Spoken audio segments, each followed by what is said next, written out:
Sir? Sometimes, as you know, it works, sometimes it Sometimes it doesn't. doesn't. Hey, Scott, did you see? Hey, do we need to do that for I did see that. our meetings? It's a shame. The microphone. It's a shame. So that our You have a stenographer? stenographer, she can't hear with the air conditioner when it kicks on. Hi, Yes. How are you? See you, sir. You The air too. the solicitor, the stenographer's sitting right where you are. And she was freezing? People come to make testimony here, they Uh-huh. she can't hear it. Oh, It's working. So, well, you turn it down. yeah, then we roast. Yeah. Bang with this until we get it fixed.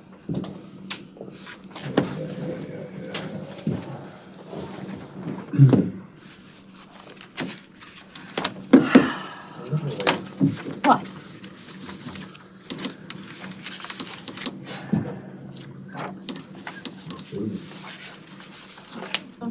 I even have the stuff printed out for I you. know. Yeah, I thought Okay, it was so had a say- funeral. It's okay, I know where she's at. I get it. Yeah, I was looking, as I was walking in here, I got a phone call from IBEW. I know that's who it was, and then they left me a voicemail, and I was, yeah, Okay. whatever. Can't take it. Set my chair, I wasn't there. all discombobulated. Do that. I feel like I'm sitting on the floor. See, That's more better. that's more better. All right, I apologize. You're gonna be here on time, it'll be a lot easier. It's my entire day right I there. wish I had. Okay, well. No gavel. Call this meeting to order. It's still 6 o'clock. We'll stand for the Pledge of Allegiance. I pledge allegiance to the flag of the United States of America and to the republic for which it stands, one nation, under God, indivisible, with liberty and justice for all.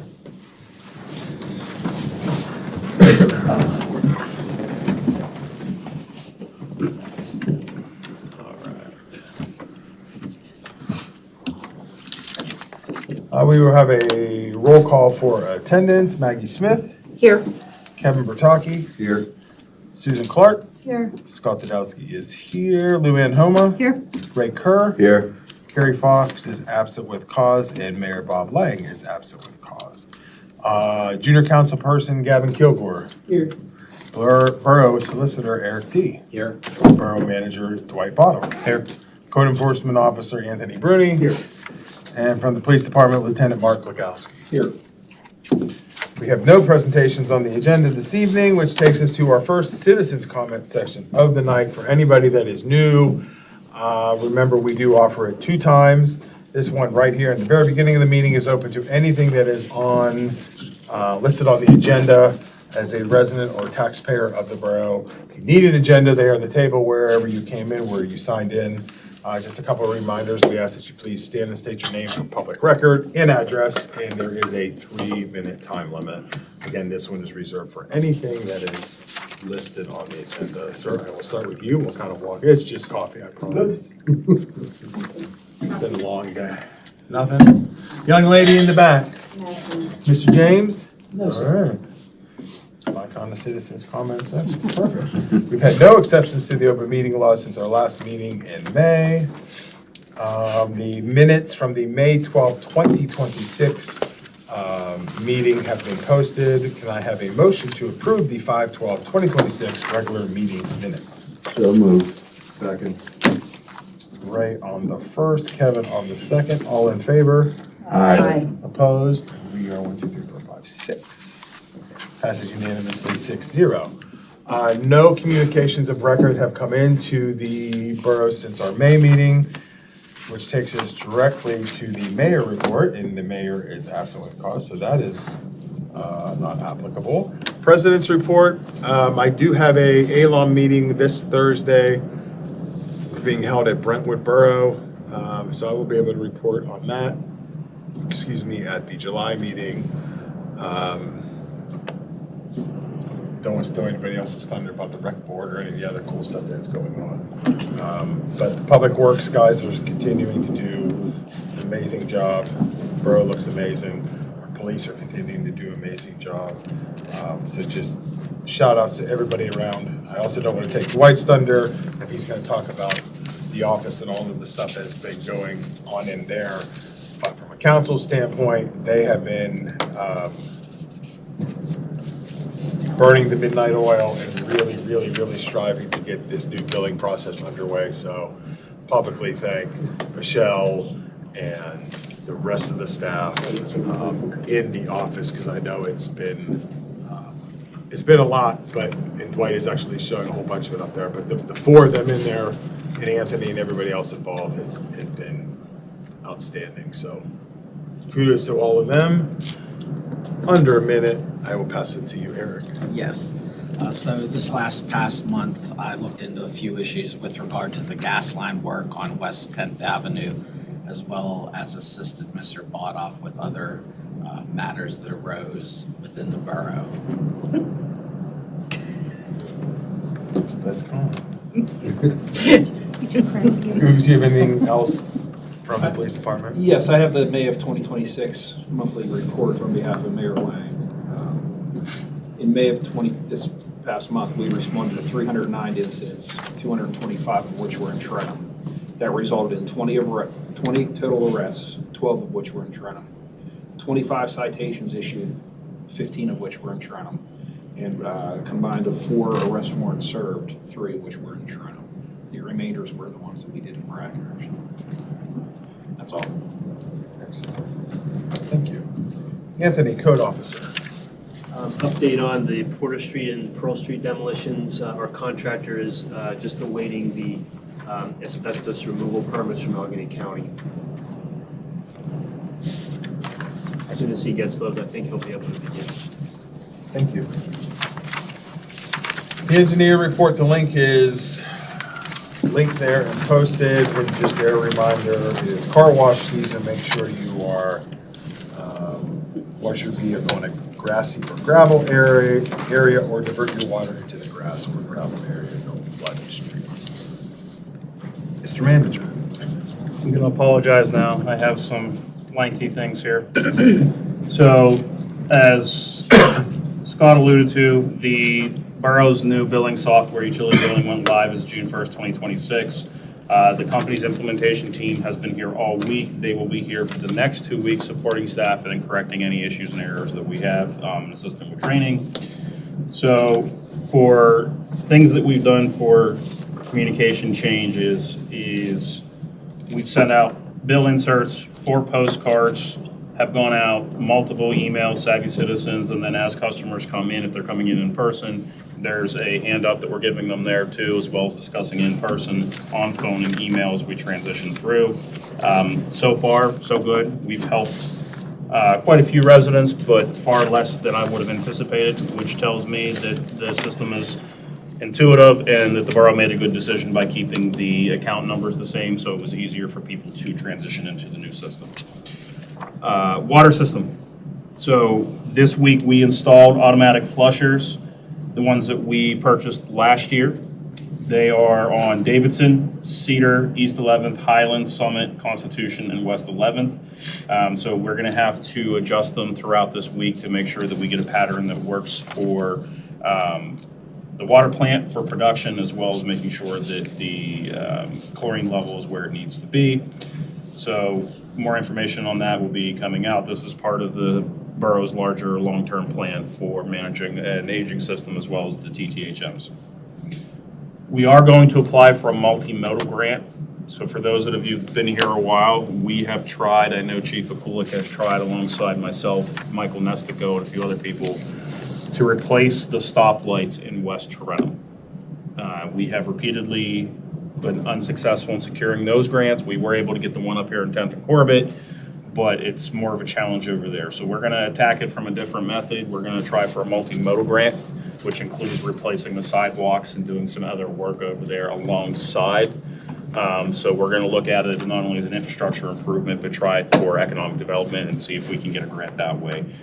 Each of those lights is The last one that we paid for up here was like $250,000 for a light. So replacing 3 of them plus any associated things, it's quite a bit of money. And then Hill Street, which is later on the agenda for a further discussion. But as council is aware, we had a water break about a week and a half ago. Once the break itself was addressed, it became clear that the roadway was undermined and no longer safe for regular traffic. Hill Street remains closed at this time for safety reasons. This isn't a simple patch and repair like we do for most things. The issue involves the roadway stability, drainage, restoration of the area. At this point, the engineers estimate that it's going to be about $135,000 to correct the issue. And I wanted council to be aware of the number tonight, so when we move further into discussion, that we can take appropriate next steps in discussion. And then all of the remaining links that we put on monthly from like Allegheny County Council, the Municipal Electric Newsletter, all of those are available online. Or if anybody has any questions about them, they're welcome to email or call or stop in. Okay, back over to you.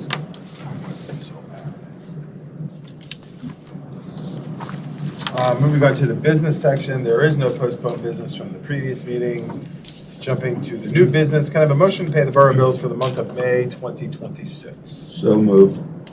Second. Ray on the first, Maggie on the second, all in favor? Aye. Opposed? Passes unanimously 6-0.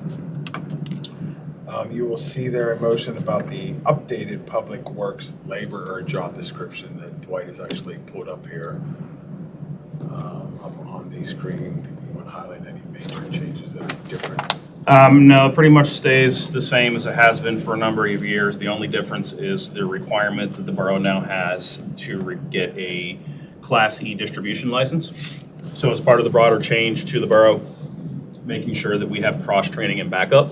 So Public Works has always assisted with the water distribution system and breaks, but at this point, you're also required by the DEP, if you have any type of oversight, to have a distributions license. So we are baking that into the job description, which we did for the last 2 hires as well. It's just formally adopting that as part of the borough's plan.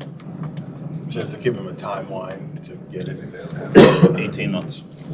So should take about 6 months, but that can vary depending on workload, the individual, training available, all of those items. Any questions? Can I have a motion to approve the updated Public Works labor or job description? So moved. Second. Luann on the first, Kevin on the second, all in favor? Aye. Opposed? Passes unanimously 6-0. So then right away, can I have a motion to advertise 2 public work positions? So moved. Second. Luann on the first, Susan on the second, all in favor? Aye. Aye. Opposed? Passes unanimously 6-0. The next one, $600 repair for water distribution pump. Any questions on that before I ask for a motion? Can I have a motion to approve blank flange from Citgo for water distribution pump for an estimated $600 for a necessary repair? So moved. Second. Right on the first, Susan on the second, all in favor? Aye. Opposed? Passes unanimously 6-0. The annual computer support renewal, you will see it up there. You want to talk about it? Yeah, $125 an hour. So since moving to the new company and then also moving several of the IT functions in-house, essentially between myself and that gentleman sitting right there in the police department, routinely we were spending about $40,000 to $50,000 a year on IT. The last 2 years it's been about $10,000 because we've been able to do a lot of the work in-house. So, thank you. Any questions? Can I have a motion to approve the annual computer support renewal? So moved. Second. Maggie on the first, Susan on the second, all in favor? Aye. Opposed? That passes unanimously 6-0. PE 1 for potassium permanganate and tank mixer project. This has been the ongoing project down at the pump house, also part of the plan to help modernize the water system, and this is the most important piece for reducing the TTHMs in the system. So by moving the potassium closer to the pump house, there'll be a longer exposure time to the water to help it before it actually gets to the plant so that we can start separating out particulate matter in the water earlier. This has been an ongoing project for about a year now. The work actually just concluded, so this is the first pay estimate. There'll be one more, and then the last portion is waiting on the DEP for a permit so that we can actually put it in effect. So hopefully between this and the hydrant flushers, as well as replacing the lines over the next couple of years, that it noticeably reduces the TTHMs in the water system. Any questions? Could I have a motion to approve PE1 for potassium Permanganate. permanganate, I don't know why, and tank mixer project? So moved. Second. It's almost as bad as It is. Susan on the first, Maggie on the second. All in favor? Aye. Opposed? Passes unanimously, 6-0. I don't know why they did about that. Dwight mentioned the Hill Street project. There's a discussion, and then there is a motion if we get to that part about the situation up on Hill Street. You want to talk about it? I mean, yeah, We're all there's aware of there's not much else to say other than the water line on Hill Street, like many of our water lines, is older. Most of them, as council's aware, and if you've been to this meeting several times, that you know that our water lines are about 100 years old. That is the lifespan of the ductile iron.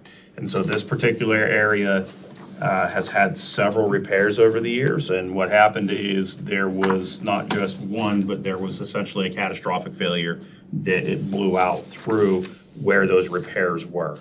When it did that, it also undermined part of the road in several different spots, so it's unstable right now.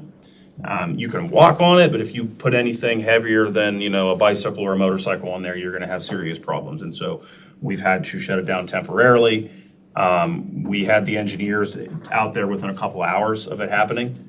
They also came back for a second look just to ensure what we thought was going on was actually going on. So they confirmed that. They did estimate what it's gonna take to repair that. The borough for the last couple years has strategically put money away specifically for each of our funds, electric, water, general, for just such an issue. My concern is the same as it's always been that I've voiced for the last 4 years. Given the age of the water system and the repairs and our 13 miles of lines are 100 years old, we may, I hope we don't, but we may end up seeing more issues like this. And so the plan that we had put in place last year to start replacing so many linear feet of line per year, I think is more vital than ever. But just be aware that that's going to take time and there may be more failures. Insurance does not cover lack of maintenance, which is what they would consider this, since the line hasn't been replaced in 100 years. So, up to council what we want to do here. My recommendation would be to fix it, but it is always an option for council to look at other avenues.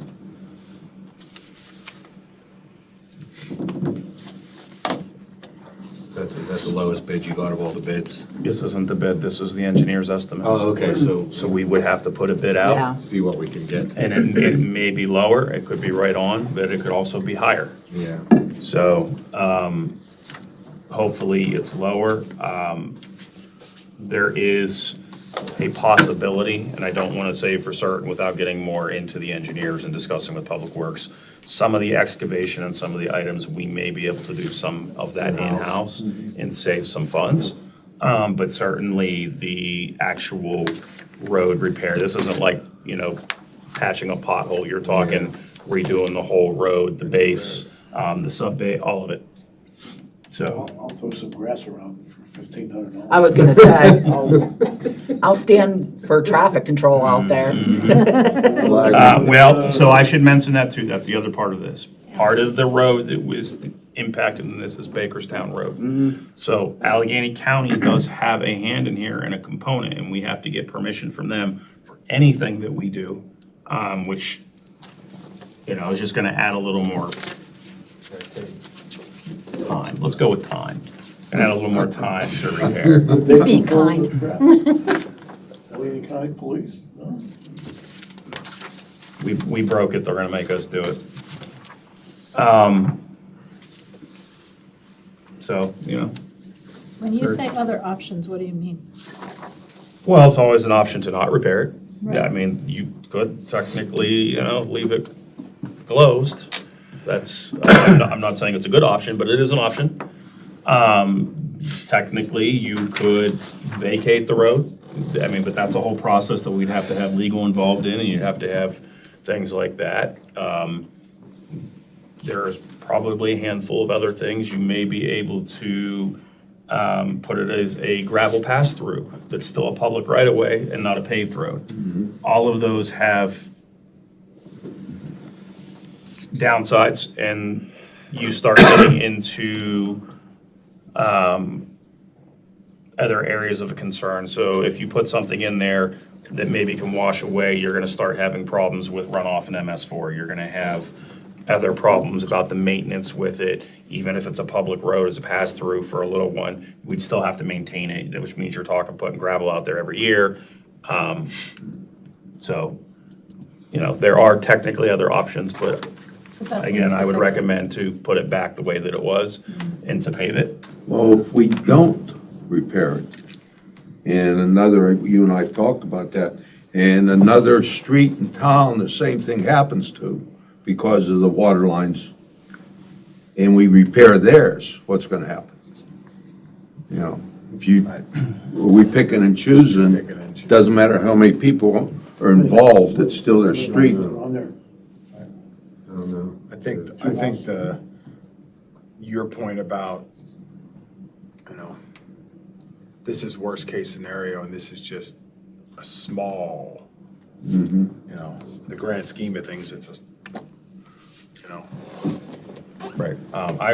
I will say, so I know a couple years ago, first stepping in here, that we were transferring about $300,000 a year from the electric fund to cover a deficit in the water fund. That is no longer the case. So right now, we have about $200,000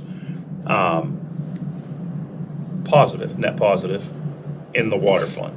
And so slowly getting that, the plan there is at the end of every year, whatever we have left over, 200,000 to 400,000, is, and then immediately the next year, starting to repair so many feet, linear feet of water lines, starting with the ones that we know are either the most vital in town or in the worst condition, which is hard to assess because they're all In bad 100 years old.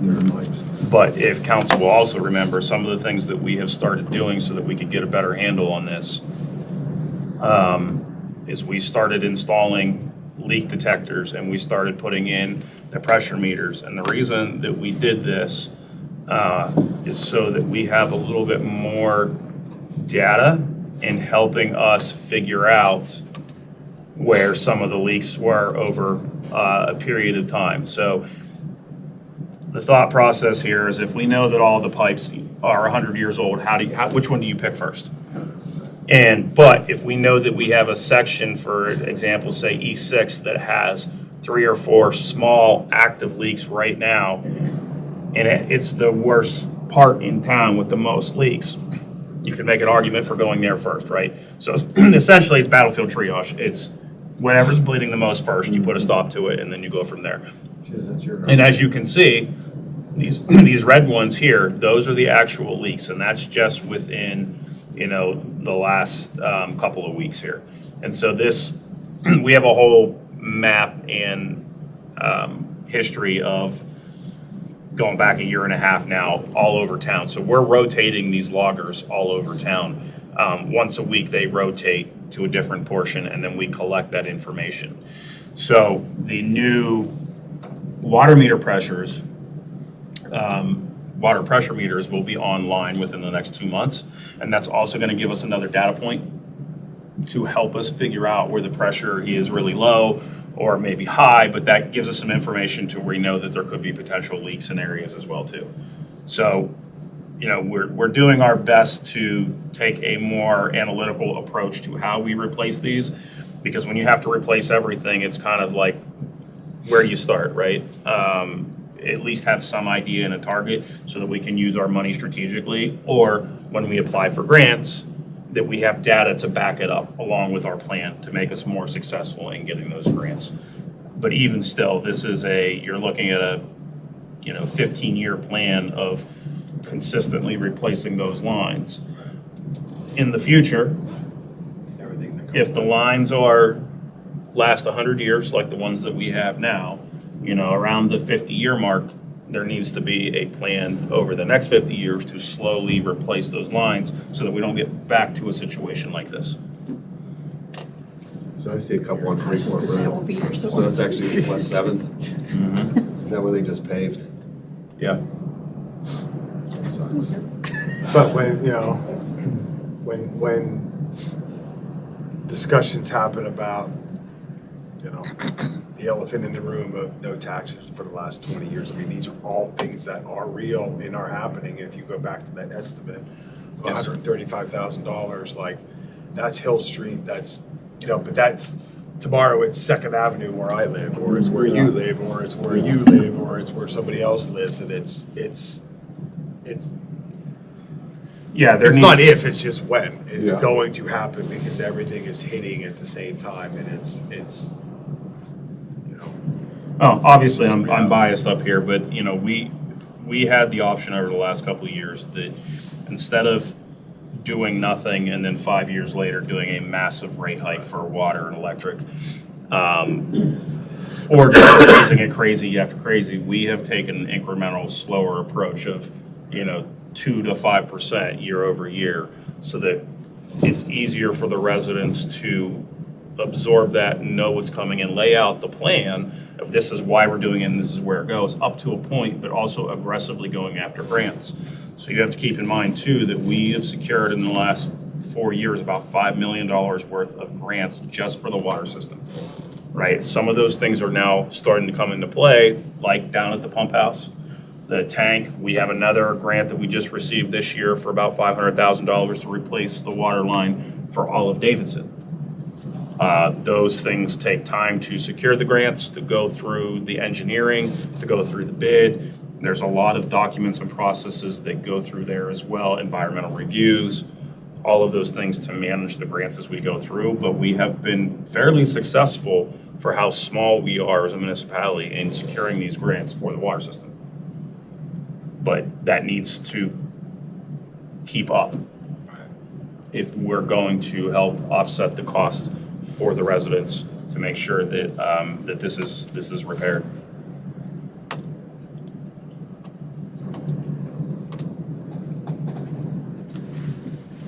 I will make a motion, I'm just looking for a second, I will make a motion. Should we just to get some approve the Hill bids and Street then water see what line. bids Second. are?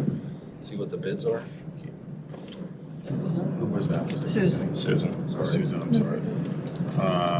To approve the Hill Street water line and road repair bid, I made the motion, Susan was on the second. All in favor? Aye. Opposed?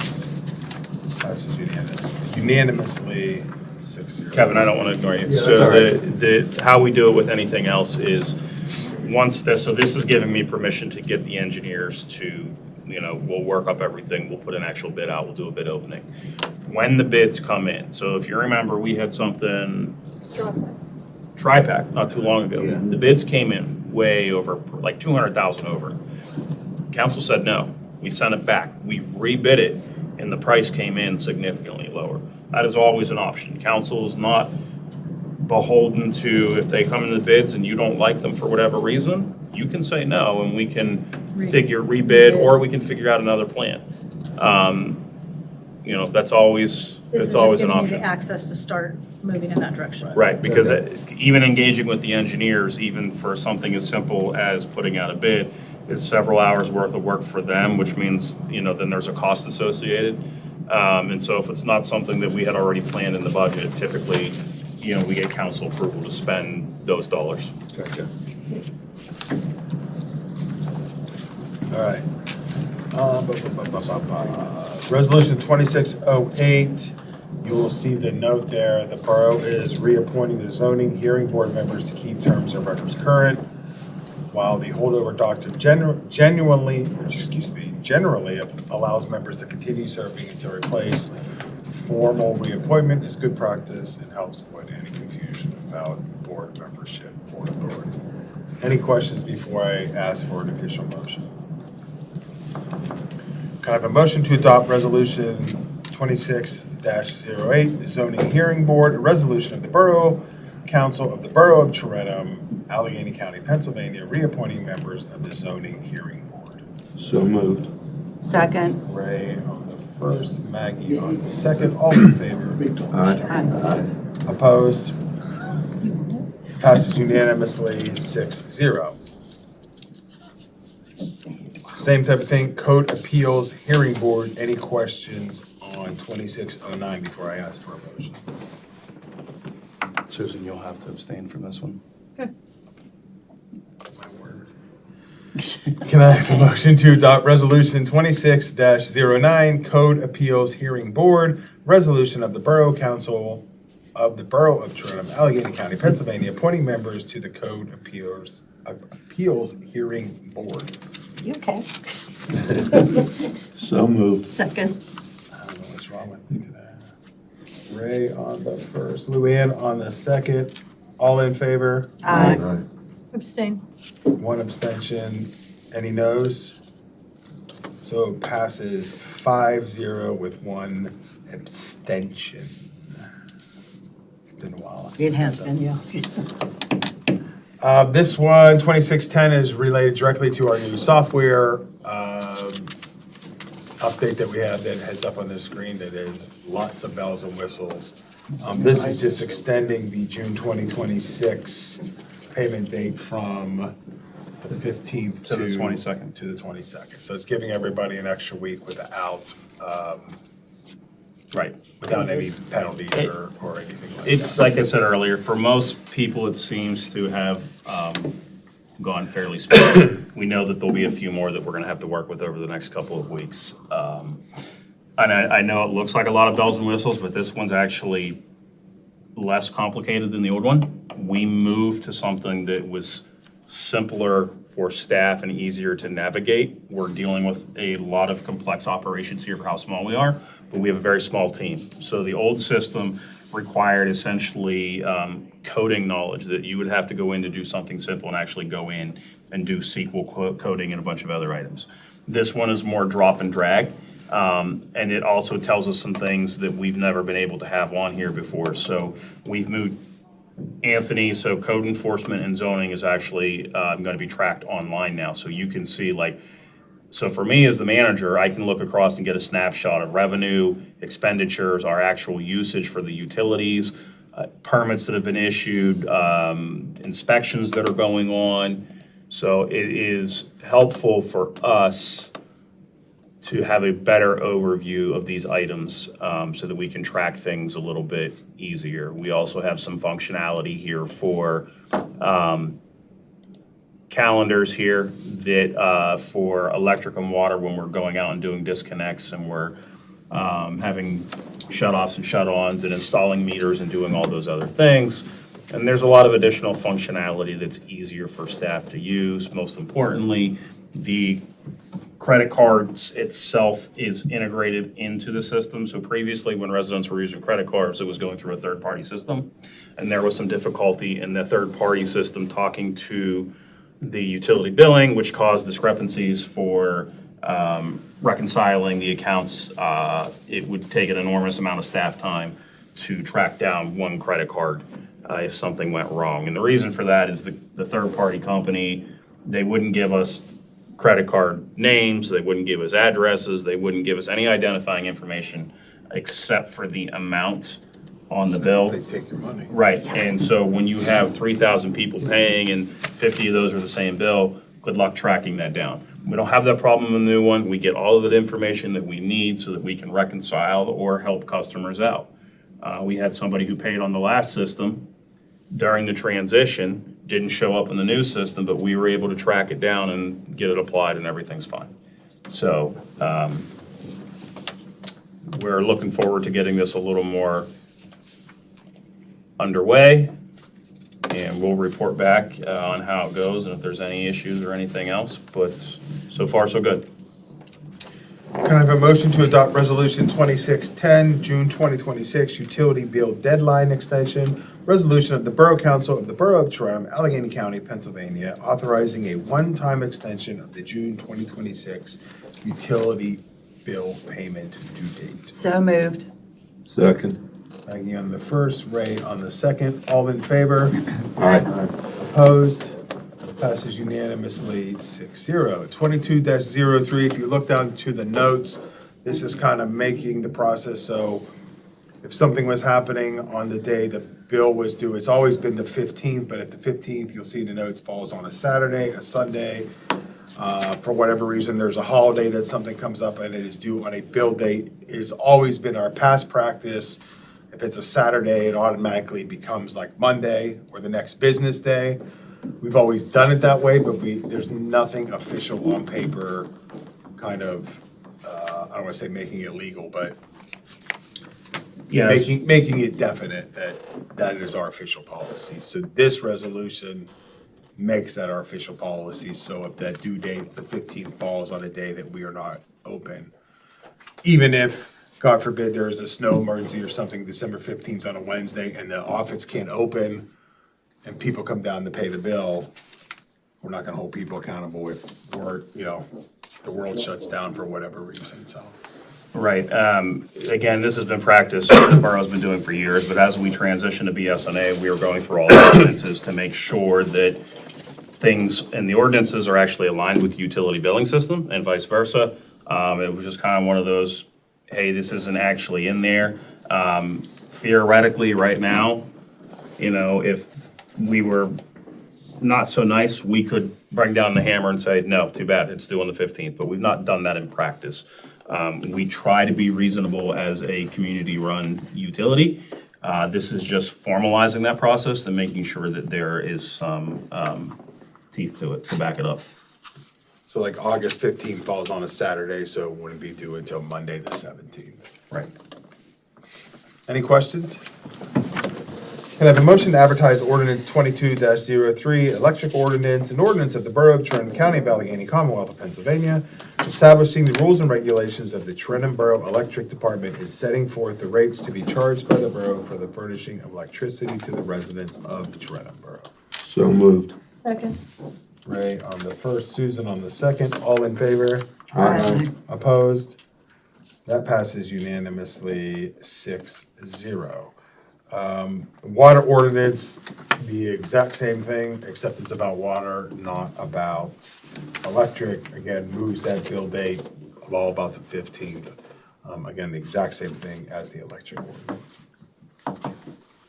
Can I have a motion to advertise ordinance 26-04, the water ordinance, an ordinance of the Borough of Trenton, County of Allegheny, Commonwealth of Pennsylvania, establishing the rules and regulations of the Trenton Borough Water Department and setting forth the rates and charges to be assessed by the borough for the furnishing of water service to customers within Trenton Borough? So moved. Second. Ray on the first, Luann on the second. All in favor? Aye. Opposed?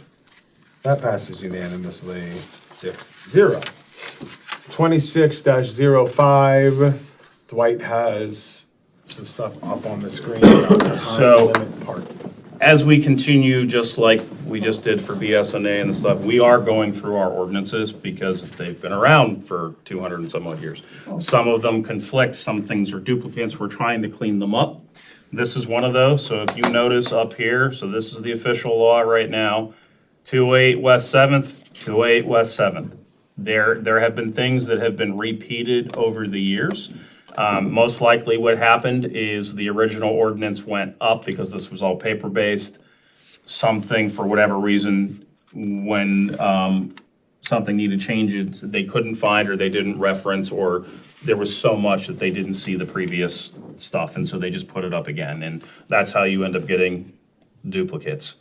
All right, we have several of these, so I worked with our streets department as well as the police department to make sure that we are getting rid of the things that are either duplicated or there's one or two of these that no longer is relevant. There used to be one for Perriellos. Yes, no longer there. So we'll have it, removed if council agrees with that. And then like anything going forward, if it needs amended, somebody comes in and they bring it to council and council deliberates if you want to add it or not. That's, pretty straightforward. Well, it hasn't been called a Mac machine in a long time. It was just called a Mac machine the other day at my Yeah, house. and we have the ordinance itself will correct a lot of these and it'll delete the subsections and that are repetitive and so on and so forth. It's the First National Bank. Yeah, I don't know that we need a formal process, but this is up for council to decide too. Like when we have, when people want to rezone something, there's an application. When people want to reserve something at the park, there's an application. When somebody wants to come in and they want to put in a handicapped Spot in their spot, house. there's an application. We may want to consider that if a business or a resident or whoever in the future wants to ask council for some sort of, hey, I want a 15-minute parking, or I want a 20-minute parking, or I want a no parking, or a red zone, or whatever it is, that there's an actual application that goes with that to justify why, so the council has more information to act. But that's, just a suggestion. Not a bad idea. Makes sense to me. I like it. Yeah. Well, we got forms for everything else. Yeah, Let's why one not? more. It's not a form to put online. We like the government and the government. I have a motion to advertise ordinance 26-05 on time limit parking. An ordinance of the Borough Council of the Borough of Charnham County of Allegheny, Commonwealth of Pennsylvania, amending Chapter 250, Article 3, Section 250-27-1 of the Borough Code to remove certain special parking regulations and establish a 15-minute parking zone at 143 West 7th Avenue. So moved. Second. Ray on the first, Kevin on the second. All in favor? Aye. Opposed? That passes unanimously 6-0. 26-06 talks about spray park rules. If you jump ahead and look at the notes section for these spray park rules, the note talks about it. It is not anything new. The ordinance actually formalizes the spray park rules that have already been posted on the site for the past several years. The intent is not to create a major change, but to place the existing rules into the borough ordinance so they are clear, consistent, and enforceable. Again, one of those things where we are cleaning up some of the things that we have done for years and years and years. This is another example of, the rules have been posted, but there is no official ordinance on record of Right.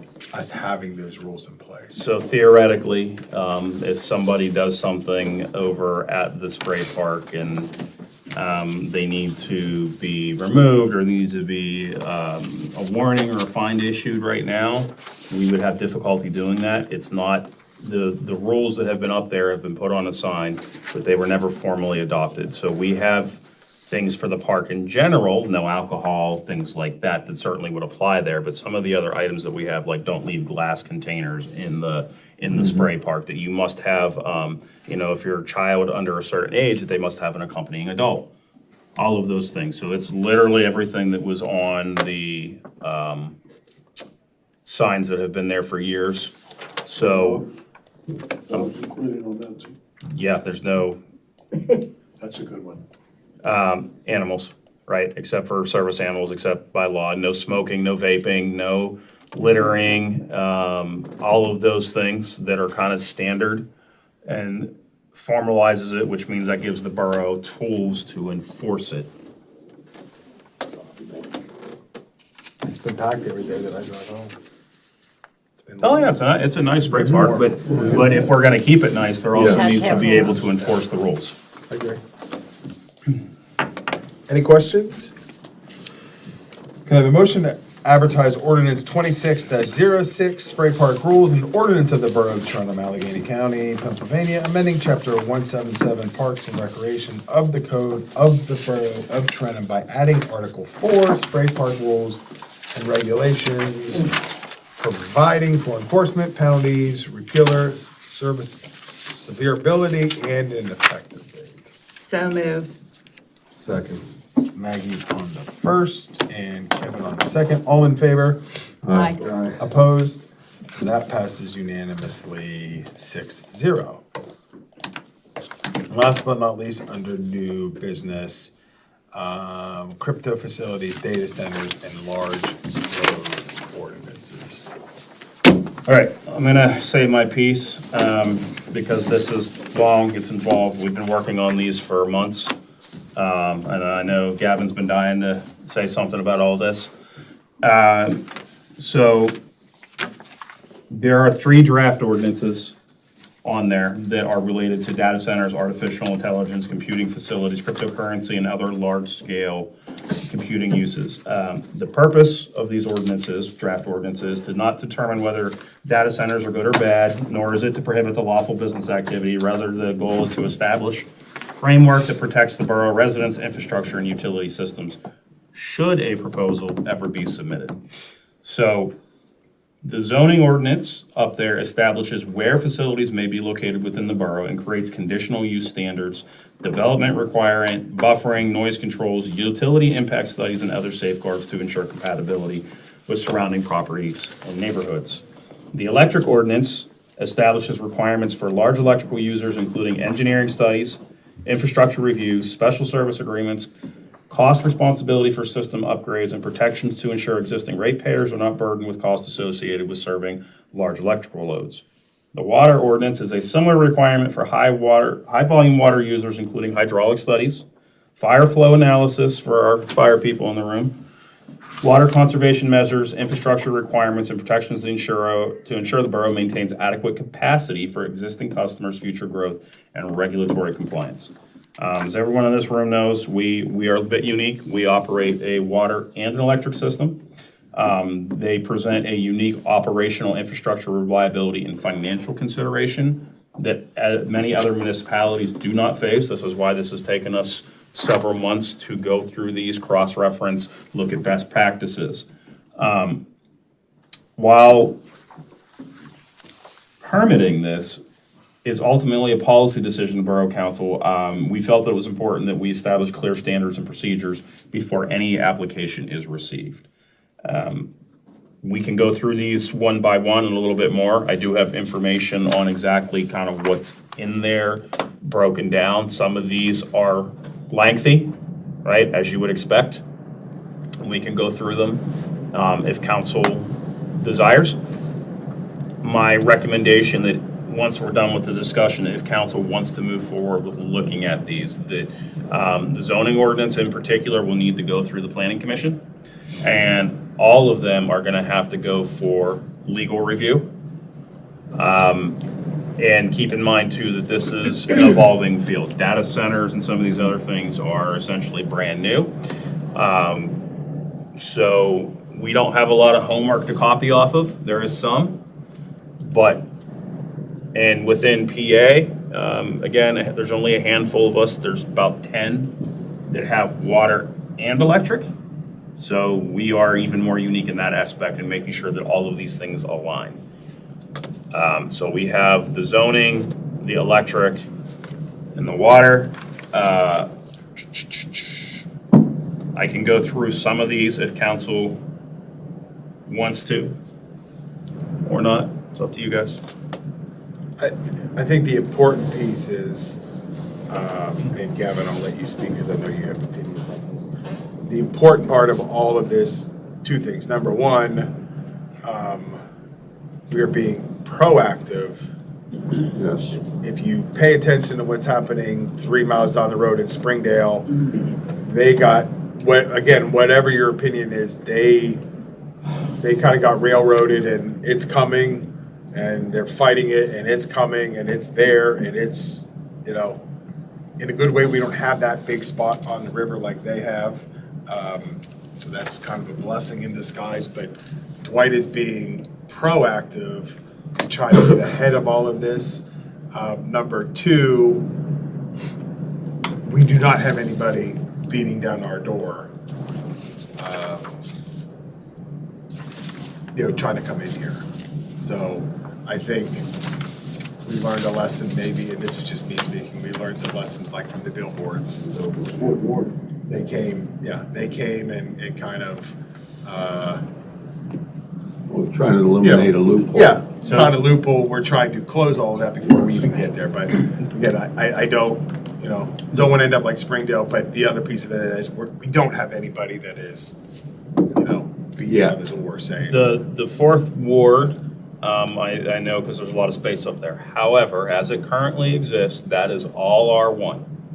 So this would absolutely not be in an R1, so that means that the fourth ward would have to be rezoned, which is a whole process in and of itself. So these ordinances, as they are written, particularly for the zoning, in like most towns, you can't outright ban anything, right? If it's a legal business use, you have to allow for it somewhere. The municipal planning code, calls for these things. What we can do is set reasonable restrictions on where they go, how they're used, all of those things. Most towns are not allowing them in R1s. They are commercial, industrial. Some places have a couple of mixed zones. For Tarentum, theoretically, it would be the industrial in the commercial, which again, the fourth ward is not one of those right now. So the only other places it could go, if one were to exist, is they would have to buy a large industrial property here, demolish it and build something new, which, is not impossible. I think the goal too, for us particularly, is to make sure that our infrastructure is protected. So some of these facilities would be using more electricity and capacity in a day than the entire town uses. And that would put a serious strain on our grid. Could the grid be upgraded to accommodate that? Sure.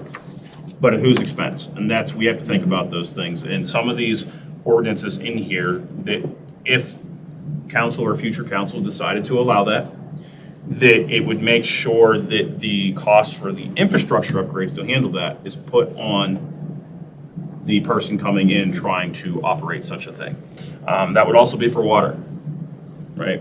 And there's a lot of other things to think about too, that come with these that really are not standard again for towns. And then even simple things like putting in the definitions.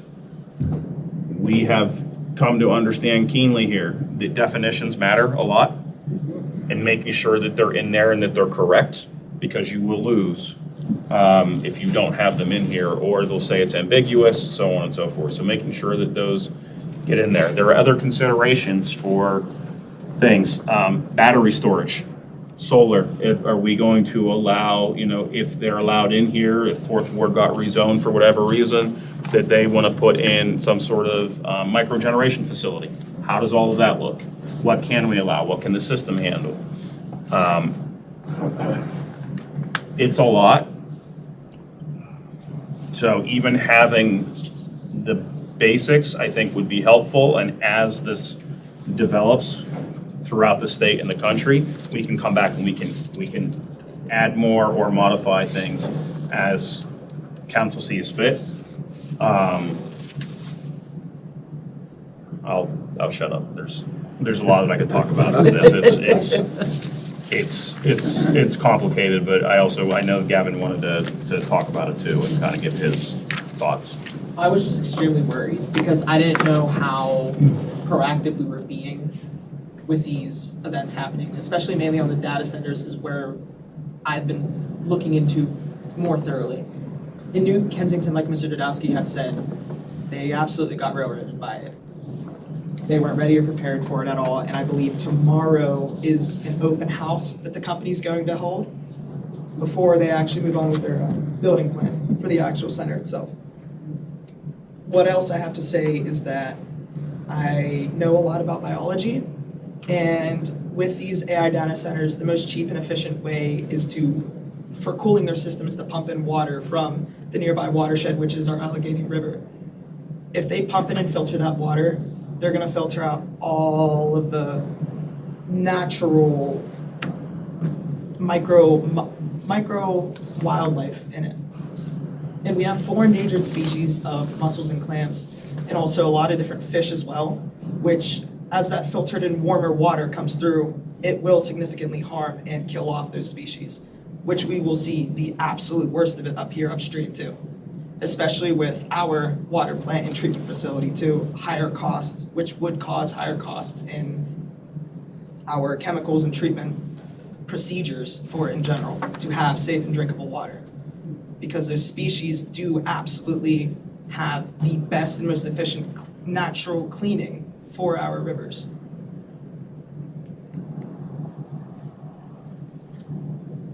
Good points. Yes. Good points.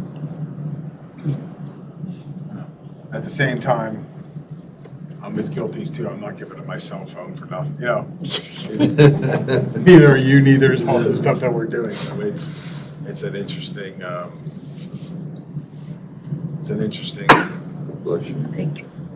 I think we should, like I said, discuss it, do things that we need to do now, as opposed to waiting until somebody does something and start jumping through hoops to try to figure out what we're gonna do. If they have a plan in place, and they're gonna say, okay, they're already planning, so I would prefer that.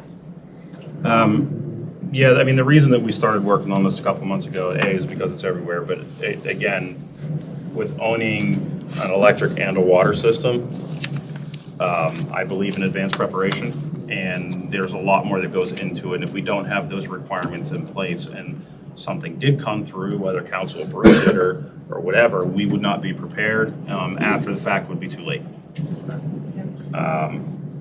So just, you know. Or future councils, you know, we're not gonna be here forever. Future councils, Scott is. you know, they might, AI person would be here. they might want it. They probably have staff that are going through all the local ordinances, all Oh, the local I'm sure. communities and say, oh, this one will be an easy one because they don't have anything. Yeah. Yeah, and then you have to jump through hoops to try to do Yeah. something really quick, and that's why I Yeah. think you're better be proactive I think it's a great idea. with some of it. So some of these things would require to,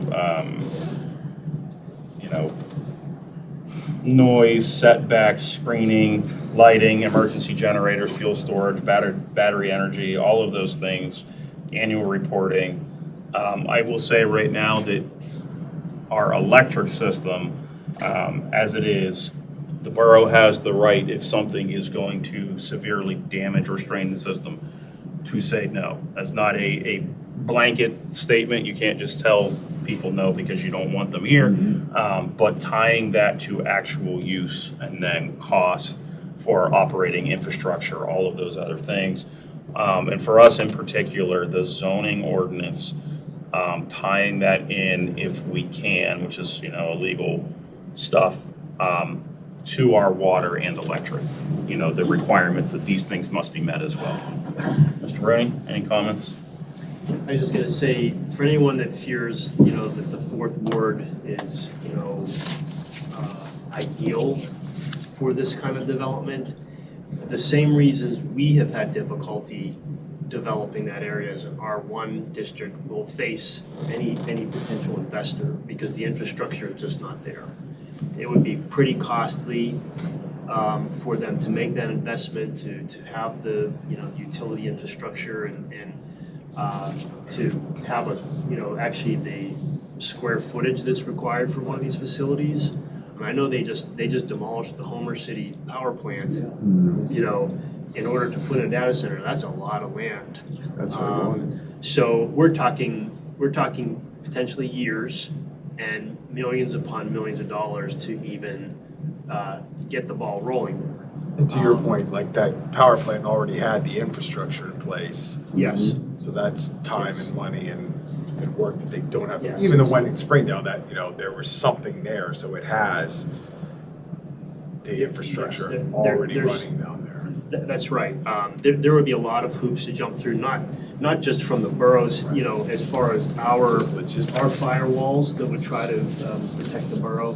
There's a lot of logistical challenges that they would have to go through to even make that happen.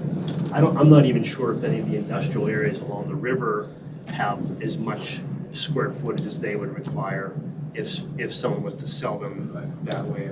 Right now, I mean, it may develop in a couple of years that it downsizes some, Downsize right? it. So, trying to future-proof as much as you can, for several of these. And it's not just data centers themselves, there's other type, crypto mining, there is large load things. Our electric ordinances are from 30, 40 years ago. They never envisioned these types of things and the strain that it puts on the system. And we have ordinances in place, but we do not have robust ordinances and requirements for the type of facilities and modern operations that we probably should. Well, one thing about Fourth Ward is the reasons we can't develop it might work in our way. Like, how do you get there? You go through West Trentham, or you go through, Fawn and Fraser. It's just, That's a fair point. yeah. I mean, that's why, we talked about trying to put something up there. But then how do people get to it if it's like a sports complex type thing, So, There's no yeah. water, there's no water, electric, or And anything there. there's really the road. When they talked about making a solar farm up there, I think. we would have had to put the new road in. I think for most developers, that's true. When they're sinking tens of billions of dollars into every single one of these, what's another $100,000 for a road? Road, exactly. My concern is the same thing that's a benefit to us can be benefit to them. So because we operate our own electric system, there's not necessarily all of the infrastructure and things in play like you have to do through the PUC, the PUC, and all of the regulatory items. So if I'm a developer, I'd go to one of the 35 places that runs their own electric system and see what their ordinances look like, because if you can get it cheaper than going to one of the competitors by 20%, It's worth it for them. and you don't have all the regulatory items and oversight. So I'd like to put some of those Oh, in, yes. Yes, just to make sure absolutely. that we are covered for whatever any future council decides. Yeah. That's just the way it is, like with the police cameras. If you wanna put one up tomorrow in the corner, you can go put it up. But if that was West Bend Power, you gotta jump through loops to try to right. get a camera Yeah. put up. Yeah, it's a double-edged sword. It provides us a lot of local control. But sometimes that can work against us because we don't have an entire regulatory team, 15 lawyers on staff that specialize in this one little thing, engineers and everything else. It's, the staff here, Eric and Dan Schmidt, all, trying to make the best decisions that we can. And, if we have to go up against one of these multi-billion-dollar companies for development, It might be hard. yes. I think you have the Maybe official we'll move ahead. permission Yes. from council to keep Yes. exploring and So refining. and- my next step would be making sure that everything is as tight up as it can be, and then sending it to the planning commission for their review for the zoning ordinance. They don't really have, it's not gonna hurt them to look at it, but they don't really have a say in the electric and the water. But zoning for certain, then all three will need to go to Mr. D. And I assume that it's probably gonna take some time. Again, these are lengthy. This is a new thing. And we may end up having to consult the Pennsylvania Municipal Electric Association has an engineering and legal team that specializes in municipal electricity.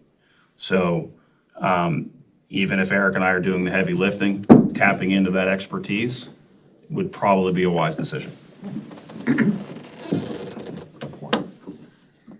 Okay. Okay, I have my marching orders. All right, moving on to committee reports. Mr. Bertocchi, Avian Cog. Nothing this month, thank you. Mr. Kerr, Business Advisory Committee. Nothing this month. Kevin, back to you, Finance Administration. She's not here. I had do some work for me, for Cindy, and now she's not here. But, of course, the monthly budget report and check register, everything is online. As of the current financial update, the borough's three primary operating funds, general, water, and electric, remain in a combined positive position of roughly $208,000 and some change. The water fund is positive also by about $288,000 and some change, continuing the improvement we have seen in the water system over the past several years. Our goal is to finish the year with a surplus in the water fund so that those dollars can be put directly back into water line replacement. That investment is greatly needed as a key part of the borough's long-term water plan. Overall, the borough remains financially stable, and we will continue to monitor funds closely as we move through the year. Thank you, Dwight. Thank you, Cindy. See that? She missed it. I was gonna say, she missed that. Carrie is not with us this evening. Ray, do you have anything to talk about? Oh, wait, I'm sorry. Parks and Rec, sorry, Maggie. She was all ready. Two for me. Yeah. Sorry. Well, first up, the first summer concert was held last week, featuring American Pie, was a huge success. The next concert is on June 18th. That was weird. And it's gonna feature the Cool Change Band. It starts at 7 p.m. Snack Shack opens at 6 p.m. The new park signs are in and ready to be installed. Also, just a quick reminder about the parade for the 250th celebration on the 4th of July. If anybody wants to be a part of that, to give Carrie a call. Just a few other notes. The first, where is it? The first farmer's market opens tomorrow from 9 to 12:30. It's in the upper lot across from First United Presbyterian Church. Also tomorrow at Clark Candy's Ice Cream, from 5 to 7 p.m., there's trivia with DJ Sky. On June 27th, we have the Chiefs Challenge Fishing Tournament at the Outdoor Life Lodge. I have a flyer if anybody's interested in looking at that. And lastly, I would like to say, I call it the Trenum Museum. The Allegheny Valley Heritage Museum has two upcoming things. Sunday, June 14th, they have a program about historic American flag program. It's Sunday, June 14th at 1 p.m. It's free to the public. Also, on Wednesday, June 17th at 6 p.m., there's going to be a presentation about the Penn Salt Company houses, the ones in Natrona. So, just thought it was cool. Lots going on. I know the library has a lot going on, too. I think it was a scholastic book fair this week. They but did have one, yeah. Yeah, so. That's it, I think. Hopefully. Yeah, Kevin, I think when it's time for the parade, Dwight already knows. I think Crosby got recruited by our good buddies down at Eureka to hang out with Eureka. Oh, really? So we might, They won't even know we're there. right, they don't know we're here since he's gonna be ditched us to go with Brad and Susan, so I don't know. We might get some booze this time. Yeah, right. They might throw stuff at us. Yeah, it's gonna throw stuff back at you. I don't know. Now, Carrie's not here. Ray, did you have anything to talk about? Property nothing. health and zoning. Susan, over to you for public safety. Okay, so we have the report for Eureka for the month of May. Fire-related calls were 32, representing 47 personnel hours. 13 motor vehicle accidents, so it was a little bit busy. Really? EMS calls were also over 200 at 207. And we did a total of 120 training hours. Outreach was the HISA and the Allegheny County meetings, the mock prom crash up at the high school, the Touch a Truck event up in Harrison Township, the Marina Fort cleaning for the Boy Scout project, which I guess came out really, really nice, from what I understand. Yes. Yeah, the Prospect Cemetery Graves flag placement, that was fun. The board meeting for Akisa and the AK Pulsar meeting. Total to date for the calls, are at 895. 3-month total of 490 transported patients. And that's all. Thank you. May was busy. Luann, Public Works.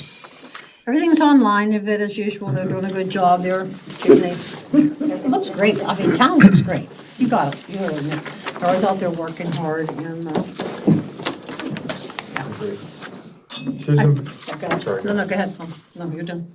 Susan, back over to you for redevelopment, revitalization. Nothing at this time. Mr. Kerr, utilities. On the electric side, replaced a blown fuse on West Sixth. And I'm assuming, I guess, it was the one caused by West Penn Power. Took them an hour to do it. I inspected some poles. 301 West 12th project prep. Transformers, or fuses replaced, one on West 6th. Cut some trees on West 10th. Replaced meters, 4 different meters around town. And just other regular work he does. He stays busy. Howard's amazing. And on water side, distribution, they moved the noise readers that Dwight's been talking about.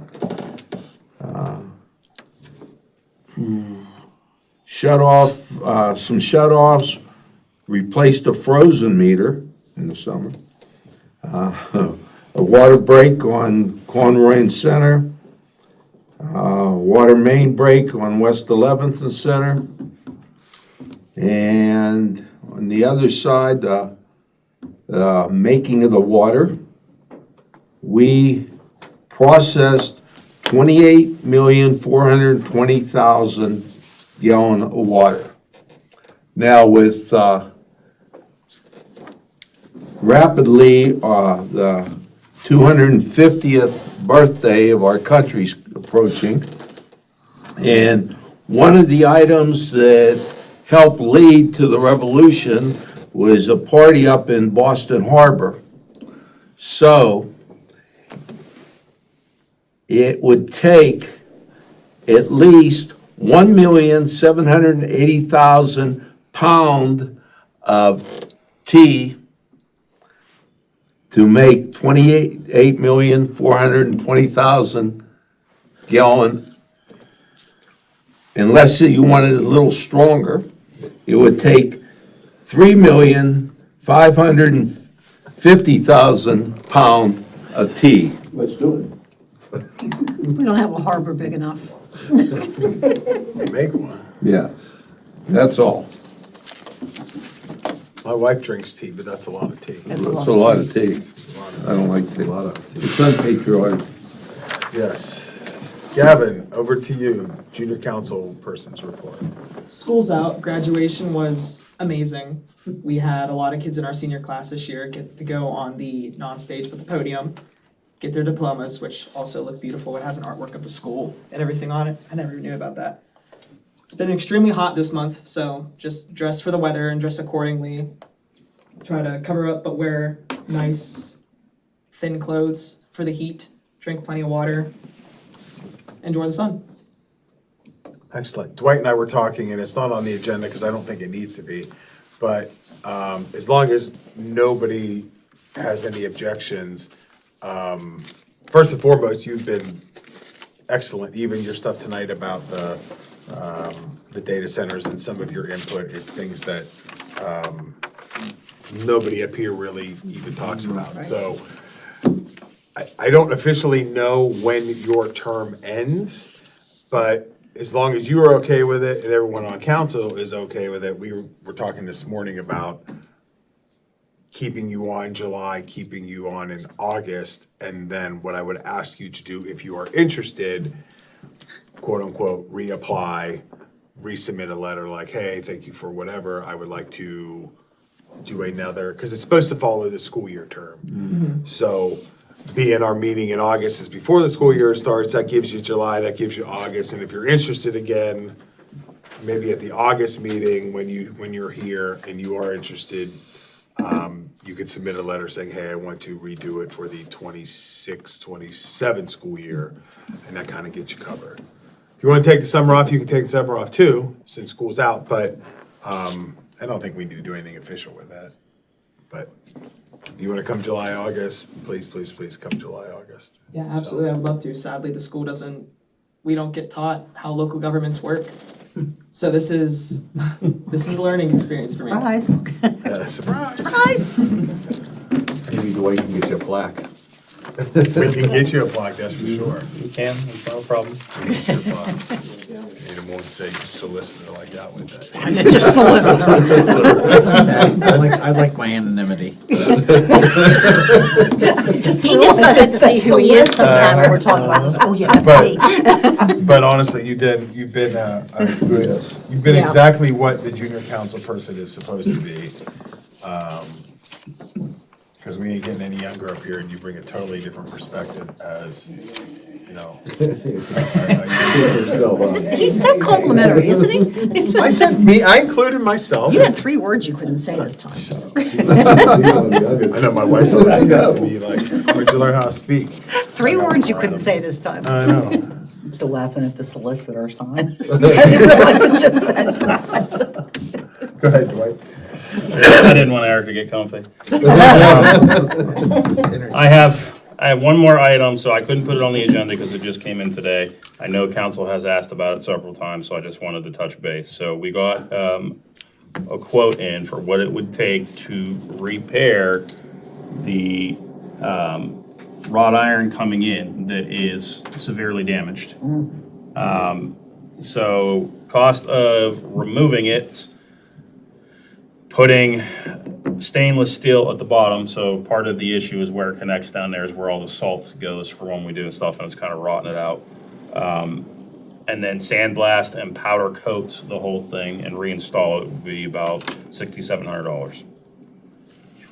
But it is, at some point before too long, if somebody shakes that thing too hard, it's gonna come down. So it could be a safety issue. It is a safety issue. It's, Yeah. and plus you there- gotta slam it to get it shut, and sometimes you can't get it to open. Yeah, either. there's some things that I'd like to talk to them about, if possible, to putting a bar on the back of it. So theoretically, if it can be it's a safety hazard, somebody should be able to push and go out Push bar, yeah. that way. Right, so I don't want to lose sight of that either, and if we're gonna do this, now would Let's be do the it right. time to look at all that. Absolutely. Perfect. Thank you. Takes us to our second citizens comment section of the evening. This one is open to all residents, taxpayers of the borough. Anything we discussed tonight or anything that is on your mind as a resident. Same rules apply. Please stand, state your name and address for public record. And a reminder, we have a 3-minute time limit just to keep everything flowing. Kind of start over here and snake around the room. So, sir, you are up first. John Jaslinski, 141 First Avenue, Toronto. I have a couple things. First of all, what's the timeline on that Hill Street repair? And what would be the impact on EMS going to those 2 or 3 homes that are there? We don't have one. Okay. Well, the only thing that we can do at this point is repair it or leave it closed. So engineers were there within a couple of hours. It depends on how many bids we get, how fast we can do all that, and how fast the contractors can do the work. I understand, I did listen to your, Yeah, yeah. meeting, I understand that. But what's the effect on EMS? Brad or Susan? Well, it's not just EMS, it's fire, police, and. Well, I meant emergency services, right? Adapt and overcome like any other incident in the borough. If you can't get trucks up there, what, You'd have to do it the old school way and get a stretcher and take them out. the fire hose on? Not an ideal situation. Is there any update on the electric as far as redoing and doing parts of the borough? And I know Second Ward was in bad shape for quite a while. Is there any updates on that? Could you be a little more specific? What does that mean? Updating the poles, the lines. Well, he does inspect the poles and we change them as needed. We're replacing about 15 to 20 Yes. poles a year now, and we have for the last 3 years. So Second Ward in particular over there, when we do have, we're not having as many outages that we used to have over there. Typically, when there's an outage, it's like the whole town. We've made it a point to do about 15 to 20 a year. We've invested a lot more money into tree trimming, specifically over there to help, and we've also coordinated with West Penn Power. There's, I forget the road, but it impacts our area. It's an east steer that Yeah. goes up. Bailey's. Yes, thank you. So we coordinate with them and ask them specifically to go out and do more tree trimming there. And then we have refurbished quite a few transformers or bought new ones. And then we have replaced in the last couple of years, I don't know, a couple 100 meters. I have one more question. With the data centers and stuff that we're gonna put in or would like to be put in, how about we supply water to East Deer? Is there any impact on our water system if East Deer would go ahead and put one in? You got a data center? Is that what you're saying? I'm saying if they would get a Yes. data center, Springdale, they're not supplied by us, right? Right. But- Yes, there would be. So we have an agreement with East Deer that goes back to 1972 that ends in 2032, that there are provisions in there that if they use so much per day or annually, that it would break the contract, which would then allow us to either renegotiate or stop providing water or do something else. We have kept a very close eye on the East Deer contract. Yeah, like that. Even with the brewery coming in, I mean. Yes. Yeah. Yes. I do know that they had, like a month or so ago, that they're also investigating on ordinances against data plans coming in, so. No, but LEA Township out there, they're having, not LEA Township, Upper Borough. Upper Borough. They're having a battle now too. Yeah. That's a good question. All the more reasons I'm It's on hoping the that we can forefront, address it man. It's now. right there. Everywhere. Thank you. A lot of land. Well, we got the Alcoa Center. Yeah. That's what's. You're good. Cynthia Kramer, 541 East Ninth. I really think it's important that we're doing this. I'm glad to hear that we're all trying to be proactive. I want to throw in, I think Dwight mentioned noise, but I want to also think about heat. If there's any way to keep a cap on these kinds of things and use them to help direct where that goes. It's the stuff that we don't think of. We all think pollution and what we can supply water and electricity. But heat and noise, and even just vibration, all of those kinds of things are subtleties that are hard to anticipate. I personally am hypersensitive, so a lot of that kind of stuff would be personally difficult for me. So I'd like to see that addressed as well. I'm really glad that's happening. Regarding the wrought iron gate out there, if there's a push bar, which I would love on some level, since there's opening, there would be, I don't know how you secure a push bar when you can reach through the gate. So We'd have to figure something out. yeah, I was thinking about that from the pump station along First Avenue, that it's, all the warnings and everything else, but the bolts that hold the doors on are reachable. And I've been thinking about So the doors here, I know when we were looking at them before, you can program the doors now. We'd have to talk to the folks, but what I'm thinking about for the push is to program it so that at council meeting nights that it's automatically set, that we don't have to go in and touch it. So that if somebody got out there for whatever reason, that it would push out, but not during other times, so somebody couldn't essentially let themselves in. Well, we didn't. There may be some sort of other option We too. didn't have it open, for example, for the zoning hearing. Right. And that, again, this is the only labeled exit that's actually really an exit. So thank you for addressing that. Excellent point, thank you for your comment. Young lady, what do you got for us? I'd just like to thank the management for the meeting with me I got. Iowa's my name. Everybody can know me by now. That's all I have. Thank you. Mr. James, Nada. I threw you under the bus when you weren't in here. You took Kevin and I's parade rider probably most likely.